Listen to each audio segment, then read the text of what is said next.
Today, chup. Shh. I don't say a word, sir. Sorry, sir. But, sir, my children, sir. Please. I need my children, sir. I die, sir, without my children, sir. Sir, I listen, sir, list. I listen to full list, sir. I feed kata chamuch. No hand, sir. Hai, apa kabar semuanya? Selamat datang kembali di Cerita Lalo. Teman-teman, lagi-lagi kali ini kita akan membahas tentang cerita cinta, tetapi bukan cinta antara sepasang kekasih, melainkan tentang cinta seorang ibu terhadap anak-anaknya. Di sebuah negeri yang sangat jauh di utara, di antara salju dan keheningan di kota-kota kecil yang ada di Norwegia, tinggallah seorang ibu muda yang berasal dari India. Ibu muda ini datang dengan harapan sederhana, yaitu masa depan yang lebih baik untuk keluarganya. Namun sayangnya, yang ia temukan bukanlah ketenangan maupun kedamaian, melainkan sebuah perjuangan terhadap hidup dan mati, namun bukan melawan penyakit, bukan juga untuk melawan kemiskinan, melainkan melawan sebuah sistem pemerintah yang telah merenggut anak-anaknya. Dan nama ibu muda ini adalah Sagarika Chakraborty. Dia lalu menulis seluruh proses pengalaman hidupnya yang sangat menyentuh ini dalam sebuah buku yang berjudul The Journey of a Mother, yang pada akhirnya pada tahun 2023, buku ini diadaptasi menjadi sebuah film yang berjudul Mrs. Chatterjee versus Norway, yang disutradarai oleh Asima Chiber dan diperankan oleh aktris cantik Bollywood Rani Mukherjee.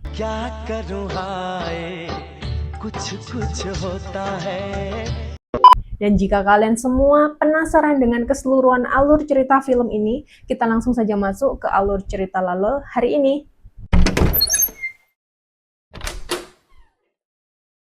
Sagarika Chakraborty. Dia adalah seorang perempuan India yang menikah dengan seorang ahli geofisika yang bernama Anurup Bhattacharya.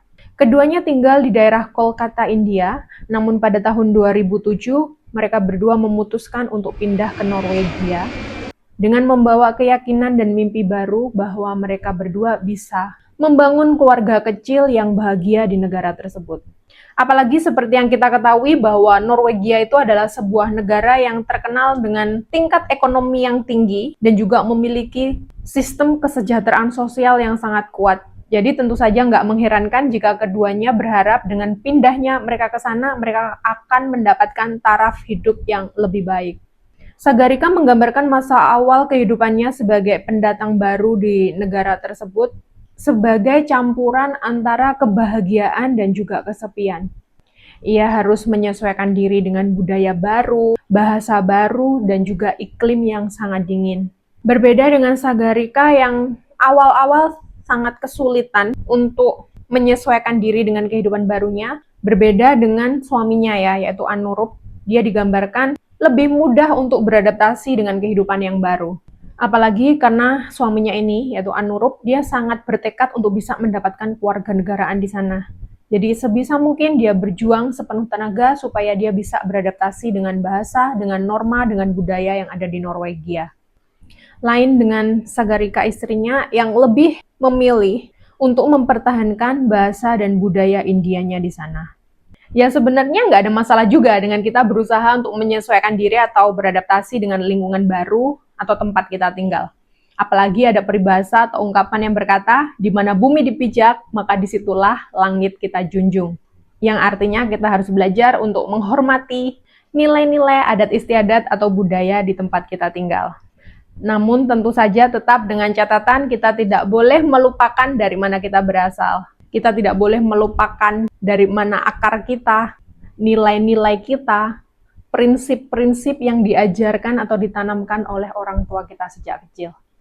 Namun sayangnya, karena si Anurup ini merupakan seorang suami yang patriarki, dan dia kurang berkontribusi dalam bidang domestik dalam rumah tangganya, akhirnya hal ini justru malah membuat renggang hubungan keduanya. Sang suami hanya fokus kepada diri sendiri, berusaha untuk membangun karirnya, meninggalkan istrinya dalam kesepian dan perjuangan berat untuk beradaptasi dengan tempat tinggal yang baru. Singkat cerita, 3 tahun pertama pun berhasil dilalui oleh pasangan suami istri ini. Keduanya dikaruniai 2 orang anak, Yang pertama lahir pada tahun 2008 dan diberi nama Abhigyan, dan anak kedua yang bernama Aishwarya yang lahir pada tahun 2010. Dan kedua anak itu merupakan segala-galanya bagi Sagarika. Dan seperti kebanyakan ibu di India, Sagarika ini selalu memeluk kedua anaknya saat mereka tidur, menyuapi mereka dengan tangan, dan menenangkan mereka dengan nyanyian lembut di malam hari. Dan ya, apa yang dilakukan oleh Sagarika ini bukanlah sesuatu hal yang aneh ya di kalangan orang-orang yang tinggal di India. Apalagi dari kacamata para orang tua yang ada di Asia, hal yang dilakukan oleh Sagarika ini merupakan hal yang lumrah untuk dilakukan. Namun, masalah mulai muncul ketika Barnevernet, yaitu lembaga perlindungan anak di Norwegia, mulai mengawasi keluarga mereka. Dan untuk kalian yang belum tahu, di Norwegia itu ada sebuah lembaga yang bernama Barnevernet, sebuah badan perlindungan anak yang memiliki kekuasaan yang sangat besar. Tugasnya adalah untuk memastikan setiap anak tumbuh dalam lingkungan yang aman dan layak menurut standar negara. Dan entah bagaimana, adanya perbedaan budaya ini membuat gaya pengasuhan Sagarika dianggap tidak sesuai dengan standar Norwegia. Dan pada tahun 2011, Sagarika menjadi sorotan lembaga ini. Seorang pekerja sosial melaporkan bahwa perilaku pengasuhan Sagarika ini sangat tidak sesuai dengan standar negara. Petugas sosial ini membuat laporan yang berisi beberapa hal dari pola asuh Sagarika yang dianggap oleh mereka sangat aneh. Antara lain yaitu karena dia menyuapi anaknya dengan tangan ya. Hal ini dianggap sebagai sesuatu yang sangat tidak higienis. Yang kedua, dia dianggap membahayakan anak-anaknya karena setiap malam dia selalu tidur satu ranjang dengan kedua orang anaknya. Hal ini dianggap sangat tidak aman. Berikutnya, karena anak laki-lakinya ini pernah menangis di sekolah, hal ini dilaporkan sebagai tanda gangguan emosional. Dan yang keempat adalah karena dia sering memakaikan kayak semacam celak gitu di mata anak-anaknya, pemerintah menganggap hal ini sangat tidak sesuai dengan budaya Norwegia. Pokoknya apa yang dilakukan oleh Sagarika ini merupakan sesuatu yang aneh di mata mereka. Dan diceritakan bahwa setiap hari, para pekerja sosial itu akan sering datang tanpa peringatan. Memotret rumahnya, mencatat kebiasaan-kebiasaannya, dan bahkan menanyainya tentang urusan-urusan pribadi. Semuanya berlangsung tanpa penerjemah, sehingga menyebabkan ia seringkali salah paham. Dan suatu pagi, tanpa adanya pemberitahuan terlebih dahulu, tiba-tiba datanglah dua orang petugas mengetok pintu rumah dari Sagarika, dan ketika pintu terbuka, mereka menjelaskan di sana bahwa mereka akan membawa kedua orang anaknya pergi dari rumah itu. Dan tentu saja Sagarika menolak dengan mentah-mentah ya, dia berusaha untuk melindungi kedua anaknya. Namun kedua petugas itu jauh lebih kuat. Mereka mengambil kedua anaknya secara paksa. Sagarika menggambarkan bahwa itu adalah momen yang sangat mengerikan dalam hidupnya. Ketika peristiwa itu terjadi, dia menggambarkan bahwa seolah-olah kayak dia berhenti bernafas. Karena saking takutnya menghadapi anaknya direbut dari hidupnya. Suaminya tidak berdaya, dan ia sendiri ditinggalkan dengan tidak adanya kesempatan untuk membela diri ataupun dengan penjelasan yang jelas gitu. Dan ketika mobil yang membawa kedua anaknya mulai berjalan, mulai bergerak meninggalkan rumahnya, dia pun serta-merta segera lari untuk mengejar mobil itu. Dengan kondisi jalanan yang sangat licin tertutup oleh salju, dia terus berlari sampai akhirnya dia pun terjatuh. Kakinya terluka, namun detik itu juga dia berkata, dia bersumpah bahwa ia tidak akan berhenti sampai dia mendapatkan kembali kedua anaknya.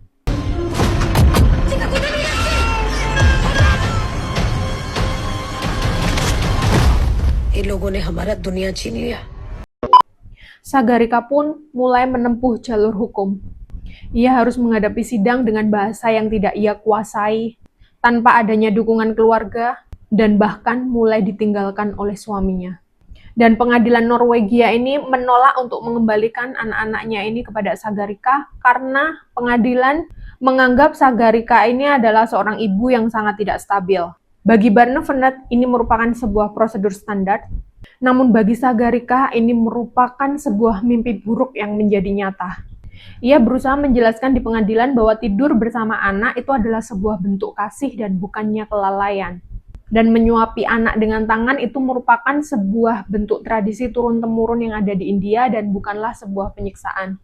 Demikian juga dengan tindakan memakaikan celak di mata anak-anaknya. Dia melakukan itu karena menurut kepercayaannya itu bisa melindungi dan juga menjauhkan anak-anaknya dari segala hal yang jahat. Namun semua penjelasannya itu sama sekali tidak dianggap atau tidak berarti di dalam pengadilan Norwegia yang sangat dingin dan formal. Sagarika dinilai sangat tidak stabil secara emosional dan hak asuh atas anak-anaknya pun dicabut oleh pengadilan. This couple here have been investigated for 10 weeks. Cultural differences को लेके इन्होंने तो केस बना दिया आप पे। बच्चों को हाथ से खाना खिलाते हो, साथ सुलाते हो, माथे पे टीके लगाते हो। वो इनका तो ये कहना है कि Mrs. Chatterjee has an unstable mind. Namun Sagarika tidak menyerah. Walaupun sekarang dia benar-benar sendirian di negeri orang, tanpa dukungan, tanpa anak, tanpa adanya harapan, namun dia terus berjuang. Dari sebuah kamar kecil di Oslo, dia pun mulai menulis surat untuk pemerintah India, surat untuk media, surat untuk para aktivis HAM, surat untuk siapapun yang mau mendengarkan kisahnya. Saya bukanlah ibu yang buruk, dia menulis seperti itu. Saya hanyalah ibu yang mencintai anak-anaknya. Dan berita ini pun akhirnya sampai juga ke India. Media nasional segera menyorot tajam kasus ini, menyebutnya sebagai benturan tajam antara budaya Barat dan budaya Timur. Pemerintah India mulai turun tangan. Kementerian Luar Negeri dan Kedutaan India di Oslo, Norwegia juga mulai membuka negosiasi dengan pihak pemerintah Norwegia. Namun sistem hukum di sana sangat kaku dan keras. Barnevernet tidak mudah untuk digugat. Namun akhirnya tekanan publik makin besar, demonstrasi mulai diadakan di seluruh India. Bahkan ribuan orang mulai menandatangani petisi untuk membawa pulang anak-anak Sagarika ke India. Dan akhirnya setelah berbulan-bulan, setelah waktu yang sangat panjang, yang melibatkan pertempuran hukum dan juga diplomasi, Norwegia pun akhirnya mengalah. Anak-anak Sagarika akan dikirim pulang ke India, namun tidak diserahkan langsung kepada Sagarika, melainkan kedua anaknya ini akan diserahkan kepada paman dari pihak ayah, yaitu saudara laki-laki dari suaminya Sagarika. Bagi Sagarika, keputusan pengadilan ini merupakan sebuah kemenangan kecil baginya, namun juga sekaligus luka baru. Karena apa?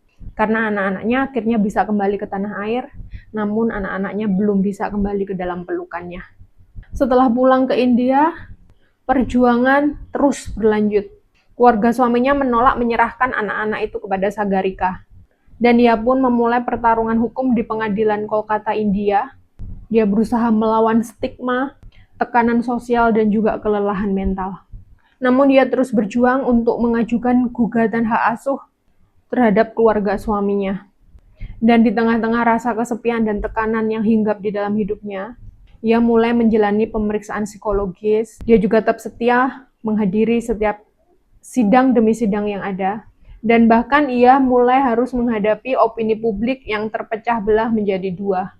Sebagian menganggapnya sebagai korban, namun sebagian lagi menuduh dia sangat tidak stabil. Bahkan Sagarika mengatakan, semua orang menilaiku gila, tapi hanya ibu yang kehilangan anak-anaknya lah yang tahu apa arti sebenarnya dari kegilaan itu sendiri. Benar-benar hebat sekali ya, dia sama sekali tidak menyerah dengan segala tantangan yang ada.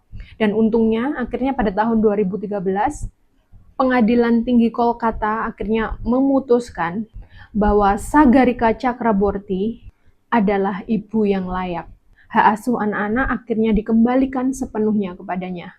Untuk pertama kalinya dalam 2 tahun itu, Sagarika bisa memeluk anak-anaknya kembali. Tangisan itu bukan lagi tentang kehilangan, melainkan karena akhirnya dia bisa bersatu kembali dengan kedua anaknya. Hal ini merupakan sebuah titik balik dalam kehidupannya.